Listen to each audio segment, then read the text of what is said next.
Que se passe-t-il au Liban? Le Premier ministre libanais, Saad Hariri, doit arriver à Paris, samedi 18 novembre, pour rencontrer Emmanuel Macron à l'Élysée. À la surprise générale, le dirigeant libanais a annoncé sa démission, le 4 novembre, depuis Riyad, la capitale saoudienne. Pour y voir plus clair, France Info revient sur la situation en 5 questions. 1. Pourquoi Saad Hariri a-t-il démissionné? L'Iran a une mainmise sur le destin des pays de la région.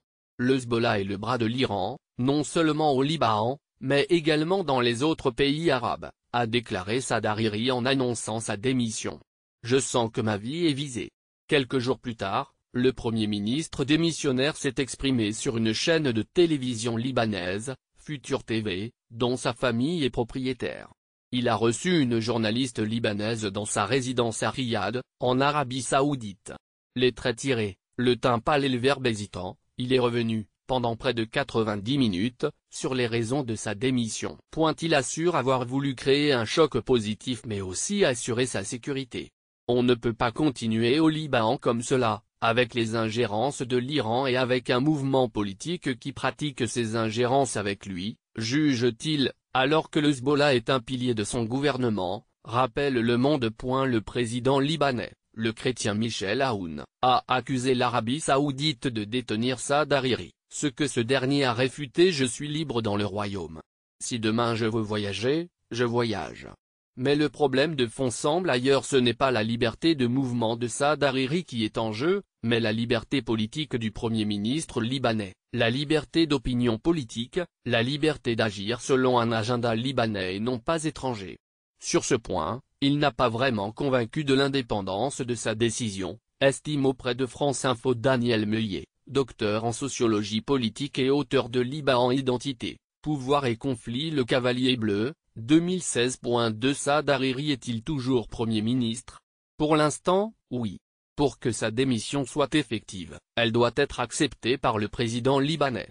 Michel Aoun attend le retour de Saad Hariri au Liban pour se prononcer.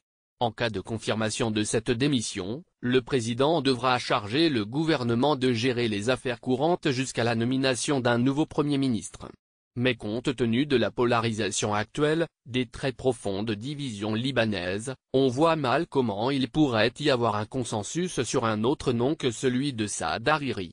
C'est pour cela que cette crise ne se résoudra probablement pas avant plusieurs semaines ou plusieurs mois, juge Karim Milbitar, directeur de recherche à l'IRIS, sur France Info. Pour Amal Saad, professeur de sciences politiques à l'université libanaise, le voyage de Saad Hariri signifie soit l'exil et la fin de sa carrière politique, soit un retour au Liban et des négociations avec le Hezbollah. 3. Pourquoi Paris s'implique-t-il autant dans ce dossier? La France a été très active. Et Jean-Yves Le Drian, ministre des Affaires étrangères, a rencontré des responsables saoudiens et Saad Hariri lors d'un déplacement à Riyad. Lors d'une conférence de presse avec son homologue saoudien, le chef de la diplomatie française a évoqué le rôle de l'Iran et les différents domaines dans lesquels les actions de ce pays nous inquiètent. Je pense en particulier aux interventions de l'Iran dans les crises régionales, à cette tentation hégémonique et je pense à son programme balistique, a-t-il ajouté. De son côté, en marge de la COP23, à Bonne-Allemagne, Emmanuel Macron a justifié l'invitation lancée à Saad Hariri. Je souhaite que la situation au Liban soit pleinement pacifiée. Je me suis entretenu avec le Premier ministre Saad Hariri et nous sommes convenus que je l'invitais pour quelques jours en France avec sa famille.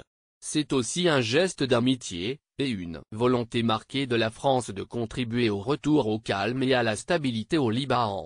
Les liens étroits entre la France et le Liban remontent au XVIe siècle quand, après un accord entre le roi François Ier et l'Empire ottoman, les rois de France deviennent les protecteurs officiels des chrétiens d'Orient.